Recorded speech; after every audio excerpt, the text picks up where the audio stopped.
I faked my perfect life for 10 years. For 10 years, I lived a life that wasn't mine. On the outside, I was the person everyone thought I should be, hiding this crippling anxiety behind a perfect, plastered-on smile. But that all changed the day a complete stranger looked at me and saw the truth. And in that moment, I had to decide if I was brave enough to let my perfect world fall apart. For a decade, my life looked like a masterpiece. From the outside, I was the woman who had it all figured out. My career was on this steep, upward climb, full of promotions and praise. My apartment was this minimalist sanctuary, always spotless, always styled, the perfect reflection of the calm, organized person I wanted everyone to believe I was. My social media. It was a gallery of happiness I curated myself. Smiling brunches, gorgeous travel photos, and posts celebrating every single win. I was positive. I was capable. I was the person people came to for advice because it looked like I had cracked the code. But that life was a total house of cards. Inside, a hurricane was raging. The person you saw was a character I had built from the ground up. And that performance, that mask, became my full-time job. It was a defense mechanism I'd perfected over years, a shield against what other people expected of me and my deep, deep fear of being rejected. Every morning before I even had coffee, I was putting on the charade. The smile was my uniform, and the confident posture was my armor. Underneath it all, the anxiety was just this constant, humming dread. It was the silent scream in my head during a perfectly calm meeting.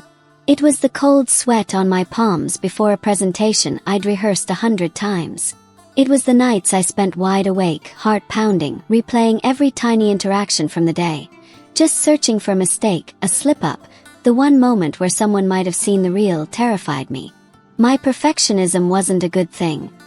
It was how I coped. It was this desperate attempt to feel in control when on the inside, everything was chaos. My entire sense of self-worth got so tangled up in my achievements that one mistake felt like the end of the world, like proof that I was the fraud I believed I was. I honestly thought that if I could just get everything right, the job, the apartment, my friendships, my body, the anxiety would have to go away. I was wrong. It just grew stronger in the shadows, fed by the crushing pressure of the lie I was living.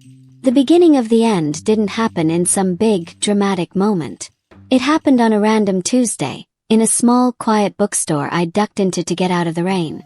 It had been a really brutal day. I just left my performance review, which on paper was glowing. But I spent the whole hour just convinced I was about to be fired, my heart hammering against my ribs. I smiled and nodded and said all the right things, but by the time I left, I was just drained. The mask felt heavier than ever. I was pretending to look at books, running my trembling hands over the spines without really seeing them. I was just trying to breathe, just trying to hold myself together. An older woman, the owner of the shop, was shelving books nearby. She had these kind eyes and this really gentle energy about her. She glanced over at me, not like she was being nosy, just observing. She smiled softly and said, "You know, it's all right to rest. You look like you're carrying the whole world on your shoulders." It wasn't an accusation. It wasn't pity. It was just this simple, quiet acknowledgement. And it absolutely shattered me. For 10 years, nobody had ever said anything like that. I was so good at my performance that people only ever saw the strong, competent, perfect version of me. But this stranger, in one sentence, saw the effort. She saw the weight.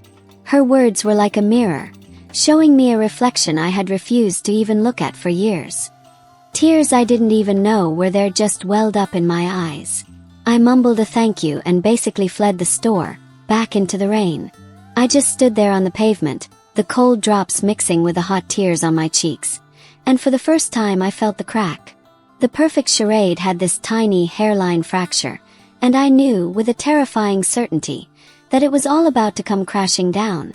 That single comment from a stranger became an echo in my head. "You look like you're carrying the whole world on your shoulders," just played on a loop. And with every repetition, the mask I wore felt more and more like a suffocating cage. The time that followed was just a slow, painful unraveling. The energy I had poured into keeping up my perfect life was gone, replaced by this profound, bone-deep exhaustion. Keeping up the pretense became impossible. My perfect apartment started to get dusty. The laundry piled up. The sink was full of dishes. My flawless exterior was finally starting to match my internal chaos. I started canceling plans, making up excuses to avoid friends because putting on a performance was just too much. The thought of being the happy, successful friend felt like trying to run a marathon I hadn't trained for. I felt trapped between the life I'd built and the truth that was clawing its way out. And this was all happening when it felt like so many people were reevaluating their own lives, thinking about what really matters. People were leaving jobs that demanded they sacrifice their mental health for a paycheck, searching for something more real. And there I was, the poster child for a toxic culture I had created for myself, where my own humanity was the first thing I sacrificed every single day. I had hidden my struggles so well that I'd completely isolated myself. I was terrified that if I showed anyone the messy, anxious person I really was, they would leave. But the loneliness of being loved for someone I wasn't had become its own kind of hell. The anxiety, no longer pushed down by the adrenaline of performing, got so much louder. I'd have panic attacks in the quiet of my own home, triggered by nothing and everything all at once. Felt so much shame. Why couldn't I handle this? Why couldn't I just be the person everyone thought I was? The truth is, I had spent so long running from my feelings that I didn't even know how to feel them anymore. I thought perfection was the cure, but it was actually the poison. The unraveling was excruciating, but it was also the first honest thing I had felt in years. There wasn't one big, heroic moment where I decided to change. It was a series of small, terrifying surrenders. It was me admitting to myself, alone in my now messy apartment, that I just couldn't do it anymore. The real turning point was realizing the charade wasn't protecting me. It was imprisoning me. The fear of what would happen if I let it all go was huge, but it was finally smaller than the pain of holding it all up.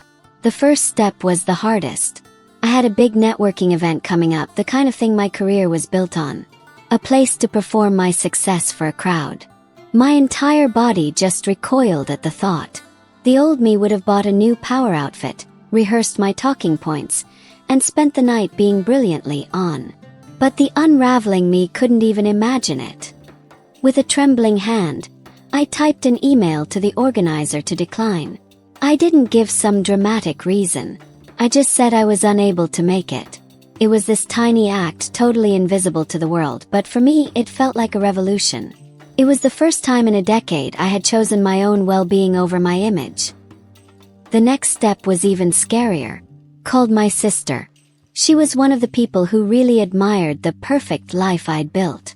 I sat on my floor, surrounded by the evidence of my messy truth, and I just told her. I said the words out loud. I'm not okay. I've been pretending for a long time, and I feel like I'm drowning in anxiety. There was this silence on the other end of the line that felt like it lasted forever. And then she just said, "Okay, I'm here. What do you need?" That was it.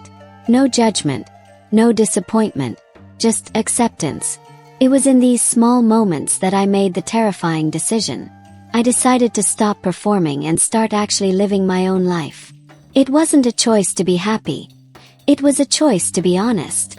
It was choosing the terrifying possibility of being truly seen over the guaranteed emptiness of being admired for a ghost. Let me tell you, letting the mask fall was not some beautiful, movie-like moment of liberation. It was awkward and clumsy and so uncomfortable. Those first few months of my authentic life were messy. Some friends didn't get it. They were used to the capable, always upbeat version of me. And this new, vulnerable person made them uneasy. A few of those relationships just faded away, and that hurt. My career stalled for a bit while I learned to set boundaries, to say no, and to put my health before the hustle. My life wasn't perfect anymore. It was real. And in that reality, something amazing started to happen. That constant, low-level buzz of anxiety started to quiet down. Not because my problems vanished, but because I wasn't spending all my energy hiding them anymore. There was an incredible lightness in not having to pretend. The simple joy of waking up and just being myself, with my messy hair and my uncertain feelings, was a freedom I had never, ever known. I started therapy. I learned to identify my anxiety, to sit with it, and to treat it with compassion instead of shame. It wasn't about fixing myself, but about building a relationship with myself based on trust, not fear. It was a journey, not a quick fix, and every small step felt like a huge win. And the most beautiful change was in my relationships. The friendships that survived, and the new ones I made, were built on real connection. We talked about our struggles, our fears, and just our messy human experiences. I learned that vulnerability isn't a weakness. It's how you find true intimacy. Instead of a wide network of people who admired my charade, I now had a small, strong circle of people who knew and loved the real me. Life without the mask wasn't always easy, but it was rich. It was meaningful. And for the first time it actually felt like mine. Looking back, I realized that for 10 years, I was chasing a version of happiness that society sells us. One that's flawless, shiny, and constantly needs approval from other people. But that isn't happiness.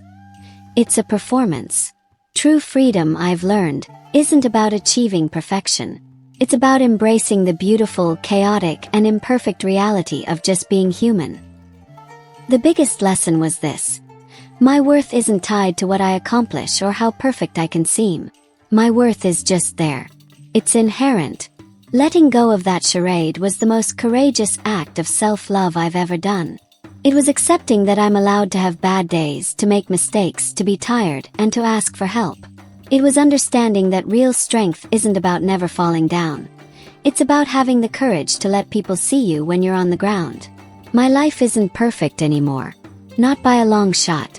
There are still days when anxiety whispers in my ear, and moments where I feel that old pull to put the mask back on. But now I know I have a choice. I can acknowledge that feeling without letting it control me. I can choose to be real over being approved of. And for the first time in my adult life, I feel whole. I know I can't be the only one who has felt this way. So I want to ask you, have you ever felt that pressure to be perfect? Share your story in the comments below. Let's make this a place where being real is something we celebrate. You are not alone in this.